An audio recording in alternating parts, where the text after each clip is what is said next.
আসসালামু আলাইকুম। মেয়েদের ধর্ষণ করা বৈধ, এটা বাংলাদেশেই সম্ভব।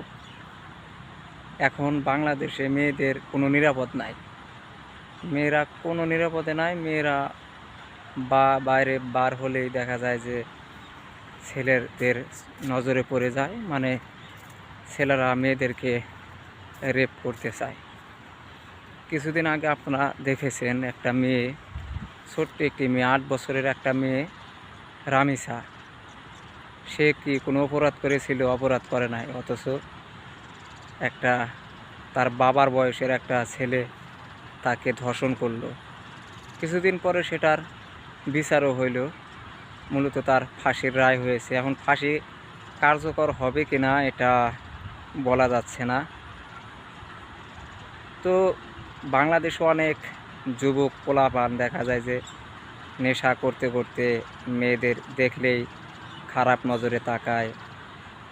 আমি তাদেরকে বলবো যে তোমার ঘরে কিন্তু, তোমার যদি ছোট একটা মেয়েও না থাকে, তোমার কিন্তু মা আছে, আর মা ছাড়া কিন্তু তুমি হইতে পারো নাই। তো মাকে সম্মান করে তোমরা একটু মেয়েদেরকে ভালোভাবে দেখবে, কখনোই খারাপ নজরে দেখবে না। আর মেয়েরা কিন্তু বাংলাদেশে নিরাপদ না।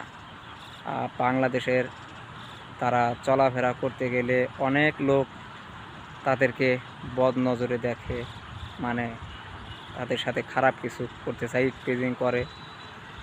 তো এইগুলোই, তো মেয়েদেরকে বাংলাদেশে ধর্ষণ করা বৈধই হয়ে গেছে। তো ছোট একটা ভিডিও বানাইলাম, যদি ভালো লাগে অবশ্যই লাইক দিবেন।